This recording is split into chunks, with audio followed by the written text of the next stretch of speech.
ശരിക്കും ലാൽ സാറിൻ്റെ കൂടെ പേഴ്സണൽ മേക്കപ്പ് ലിജു ചേട്ടനാണ് കുറച്ചുകൂടെ. എനിക്ക് ഞാൻ ലാൽ സാറിൻ്റെ കോളേജ് മരം തൊട്ട് വർക്ക് ചെയ്യുമ്പോഴേ ലിജു ചേട്ടൻ തന്നെയാണ്.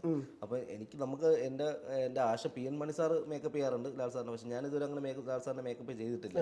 കാരണം ജസ്റ്റ് ടച്ചപ്പ് ചെയ്യാറുണ്ട്. അത് നമ്മൾ സെറ്റിൽ ലിജു ചേട്ടൻ എല്ലാ സമയത്ത് ചെയ്യാറുള്ള ഭാഗ്യം കിട്ടിയിട്ടുണ്ട്. പക്ഷേ ലാൽ സാർ അങ്ങനെ അധികം മേക്കപ്പ് ചെയ്യുന്ന ആളല്ല.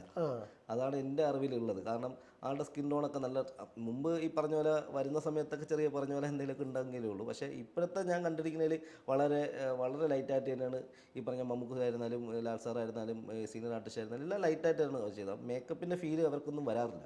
കാരണം അവരുടെ ഫുഡിൻ്റെ രീതിയും ഈ എക്സസൈസും ആ ഒരു ജോണറിൽ പോകുമ്പോൾ അവർക്ക് അതിൻ്റെ ഒരു ആവശ്യം വരുന്നില്ല. നമ്മൾ ഈ ഉറക്കമില്ലായ്മയായിട്ട് ഈ ട്രസ്റ്റൊക്കെ ഉപയോഗിക്കുമ്പോഴാണ് കണ്ണിൻ്റെ അടിയിൽ ഷെയ്ഡും ഈ പറഞ്ഞ പോലെ ഡീ ടേൺ മറ്റൊക്കെ വരുന്നത്. അവർക്ക് അങ്ങനെ പെട്ടെന്ന് അങ്ങനെ സ്കിന്ന് അങ്ങനെ പ്രശ്നം വരുന്നില്ല.